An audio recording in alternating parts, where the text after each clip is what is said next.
तो दोस्तों, क्या तुम ऑनगोइंग एनिमे सीरीज फॉलो कर रहे हो? अगर हाँ, तो जैसे कि तुम्हें पता है कि इस सीजन कितने सारे पेडोफाइल टाइप के एनिमे आए हैं। अब यहाँ पे मैं FBI की मीम लगा दूंगा और फुल कॉमेडी हो जाएगी। बट अगर तुम ऑनगोइंग एनिमे सीरीज नहीं फॉलो कर रहे और जिनको नहीं पता कि ऑनगोइंग एनिमे सीरीज क्या होती है, किस चिड़िया का नाम है, कितने एपिसोड होते हैं एंड ऑल दैट, तो मैं सोच रहा हूँ कि इसके ऊपर एक बहुत ज्यादा डिटेल वीडियो बनाऊं जिसके अंदर मैं इन सब चीजों के ऊपर बात करूंगा और मैं बताऊंगा कि इस सीजन कौन से एनिमे आए हैं। तो कमेंट कर देना जी सन लेट्स गो, जिससे मैं जानूं कि तुम्हें इसके ऊपर वीडियो चाहिए और ये वाली वीडियो ऐसी होगी जो कि तुम्हें बिल्कुल भी डिसअपॉइंट नहीं करेगी। खैर एनीवेज, बट अगर तुम मेरी तरह एक कल्चरल व्यू हो जो कि हर सीजन में आए हुए हर एक एनिमे को फॉलो करने की कोशिश करता है, तो तुम्हें पता है कि इस सीजन कितने ज्यादा अजीब और कितने ज्यादा बिजार एनिमे आए हैं। बट उन सब एनिमे में से एक एनिमे था जो कि बिल्कुल यूनिक और बिल्कुल हटके लगा था मेरे को, जिसकी तो शुरुआत एक जेनेरिक क्लीशे हेंटा प्लॉट के साथ होती है, बट जैसे जैसे स्टोरी थोड़ी इवॉल्व होती है, हमको कैरेक्टर को थोड़ा जानने को मिलता है, तो हमको ये पता चलता है कि अपने कैरेक्टर्स पे फोकस करती है। ऐसे कैरेक्टर्स जो कि अपनी राह ढूंढ रहे हैं, कुछ अच्छा इंसान बनने के लिए, कुछ आगे बढ़ने के लिए और कुछ जीने के लिए, और इन्हीं तीन बेसिस पे ये पूरी स्टोरी रिवॉल्व करती है। और अभी तक तुम्हें अंदाजा लग गया होगा कि ये अपनी स्टोरी से ज्यादा अपने कैरेक्टर्स पे फोकस करती है, जो कि हर एक slice of life romance drama anime के अंदर कॉमन पाई जाती है। बट इसकी रिप्रेजेंट करने का तरीका बहुत ज्यादा यूनिक और मेरे को बहुत ज्यादा हटके लगा था, और ये मेरा पर्सनल बायस ओपिनियन है, so don't give a damn about it. तो मैं आ चुका हूँ ऐसे खजाने के साथ जो कि मैं तुम लोगों के साथ शेयर करना चाहता हूँ। So here I am with this GeM.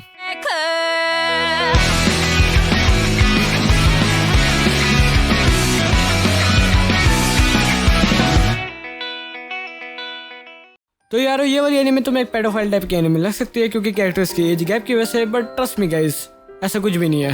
क्योंकि जैसे कि मैंने पहले कहा था कि इसका शुरुआत का प्लॉट एक हेंटा वाला प्लॉट इसलिए जिससे वो तुम्हें अट्रैक्ट कर सके, बट इन दी एंड ये वाली एनिमे तुम्हें कैरेक्टर्स पे ही फोकस करवाएगी। और जब मैंने इस एनिमे का पहला एपिसोड खत्म करा था तो मैं एक कन्फ्लिक्ट में आ गया था, जिसके कंक्लूजन के लिए मैं बिल्कुल पागल सा हो गया था। मेरी मतलब नींद सब हट गई थी, क्योंकि मेरे को इस चीज का आंसर चाहिए था और अब मेरे पास आंसर है। तो मैं अभी तुम्हें इस कन्फ्लिक्ट से गुजरवाना चाहता हूँ, और तुम्हें कन्फ्लिक्ट से गुजरवाने के लिए पहले तुम्हें बेसिक प्लॉट पता होना चाहिए। और इस एनिमे की बेसिक प्लॉट की बात करूँ तो इट्स काइंड ऑफ ट्रैश, क्योंकि जैसे कि तुम्हें पता है कि स्लाइस ऑफ लाइफ एनिमे की स्टोरी बिल्कुल बकवास होती है, रद्द होती है। वो जाने ही अपने कैरेक्टर्स की वजह से जाते हैं, और ऐसे कैरेक्टर जिससे तुम रिलेट कर पाओ। बट फिर भी अगर मैं प्लॉट की बात करूँ तो इस एनिमे का नाम ही तुम्हें पूरा प्लॉट डिस्क्राइब कर देता है। It's more like plot in one sentence. But इस चीज को अगर मैं फर्दर मोर एक्सप्लेन करूँ तो इस एनिमे का जो मेन कैरेक्टर होता है योशिदा, जो कि 26 साल का होता है, वो एक लड़की पे 5 साल तक सिम्प करता है। एंड गेस व्हाट, क्या होता है, वो लड़की उसको रिजेक्ट कर देती है। तो इसी चीज के दुख पे वो करता है दारू पार्टी, और उसी के बाद वो जा रहा होता है अपने घर पे। बट वहाँ पे वो एक चीज देखता है, वो ये देखता है कि एक लड़की इतनी रात को सड़क पे बैठी हुई है, जो कि एक स्कूल की स्टूडेंट होती है एंड हद से ज्यादा क्यूट भी। तो एज अ रिस्पॉन्सिबल सिटीजन वो पूछता है कि हाँ आपको क्या हुआ है, और उसका रिप्लाई ये आता है कि देखो रहने की तो जगह है नहीं, बट अगर आप मेरे को रहने की जगह दोगे तो हम आपके साथ कर लेंगे। और मेरा रिएक्शन ये था कि व्हाट द फक, क्या चल रहा है, ये क्या चल रहा है मेरे साथ, मैं ये इवन ये शो क्यों देख रहा हूँ।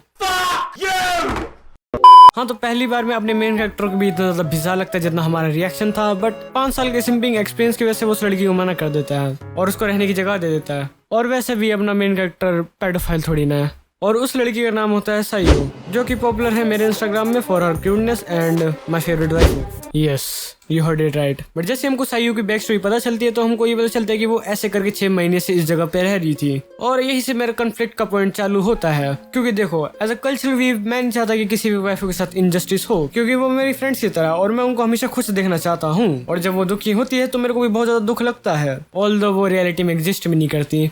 बट खैर एनीवेज, बट अगर मैं बात करूँ साइयो के बारे में तो मैं एक चीज सोच सोच के बहुत ज्यादा परेशान सा हो गया था कि ऐसी क्या चीजें थी, ऐसी क्या कंडीशन थी जिसकी वजह से साइयो को अपना सेल्फ स्टीम इतना ज्यादा गिराना पड़ा। और वो भी छोड़ो, ऐसे कौन लोग थे कि जो कि इस लड़की की मदद करने की जगह इसका फायदा उठा रहे थे। और इस चीज की वजह से मेरा दिमाग इतना ज्यादा खराब हो चुका था कि मैं क्या बताऊं। और इस चीज का परफेक्ट आंसर मैं पागलों की तरह ढूंढ रहा था, जिसका आंसर बहुत ज्यादा सिंपल था और मेरे आंखों के सामने था। बट बात यह थी कि मैं उस चीज को एक्सेप्ट ही नहीं करना चाहता था, और जिसका आंसर ये था कि लोग बस अपना फायदा ही ढूंढना चाहते हैं, सिंपल।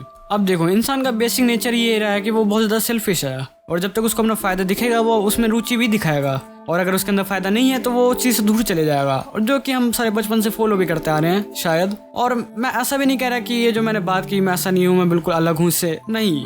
इवन मैं भी सेल्फिश और अपने फायदे के पीछे भागता हूँ। ये सिंपल है क्योंकि हर एक ह्यूमन ऐसे ही होता है। और अब मैं ये भी नहीं कह रहा कि मैंने कह तो हाँ ये वाली बात सच है, तुम ऐसी हो, नहीं, शायद से तुम इस चीज से अलग भी हो सकते हो, क्योंकि हर बात मैं कह रहा हूँ थोड़ी ना सच होगा, क्योंकि ये मेरा ओपिनियन है जिससे तुम एग्री कर भी सकते हो और नहीं भी कर सकते हो। It's totally depend on you. और भी बहुत सारे जो कन्फ्लिक्ट थे मेरे दिमाग में, मैं उसको मेंशन करना चाहता था बट मैं उसको मेंशन नहीं करा, क्योंकि वो ऑटोमेटिकली एक ना एक टाइम पे आके एपिसोड के अंदर दिख जाएंगे। और जो मैंने पीछे जो बात की उस वजह से मैं मेन कैरेक्टर से ज्यादा रिलेट कर पा रहा था, क्योंकि वो भी सैड फील कर रहा था सायू के लिए, क्योंकि सायू अपनी जिंदगी पूरी फुलेश पे जी ही नहीं पा रही थी। क्योंकि जैसे कि सायू की नॉर्मल हाई स्कूल लाइफ होनी चाहिए थी वैसी वो है नहीं, जिसकी वजह से सायू अपनी लाइफ को फुल पोटेंशियल पे एंजॉय ही नहीं कर पा रही। और इस टाइम में मैं भी मेन कैरेक्टर की तरह सायू की हेल्प करना चाहता था जेन्युइनली। बट अगर तुम्हें भी मेरी तरह इन सब चीजों को फील करना है तो तुम्हें इसका एपिसोड देखना पड़ेगा। और वैसे भी जितना सीरियस मैंने इस एनिमे के बारे में बताया उतना सीरियस ये एनिमे है भी नहीं, बल्कि बहुत ज्यादा होलसम एनिमे है जिसको देखने में तुम्हें बहुत ज्यादा मजा आएगा। बट अगर मैं सीधी बात करूँ कि ये एनिमे तुम्हें देखना चाहिए कि नहीं, वो तो सीधा तुम्हारे पर डिपेंड करता है, क्योंकि हर एक चीज ट्राई करने के बाद ही पता चलती है कि वो चीज तुम्हारे लिए है कि नहीं है। बट अगर मैं अपनी बात करूं कि मेरे को ये एनिमे कैसा लगा, तो देखो एक टाइम में तुम्हें एनिमे बहुत ज्यादा होलसम फील करवाएगी जिसको देखने में तुम्हें मजा भी आएगा, और एक टाइम में तुम्हें मेरी तरह डीप थिंकिंग करवाने के लिए मजबूर कर देगी, जिसकी वजह से ये एनिमे मेरे को बहुत ज्यादा इंटरेस्टिंग लगा और मैं इसको डेफिनेटली कहूंगा कि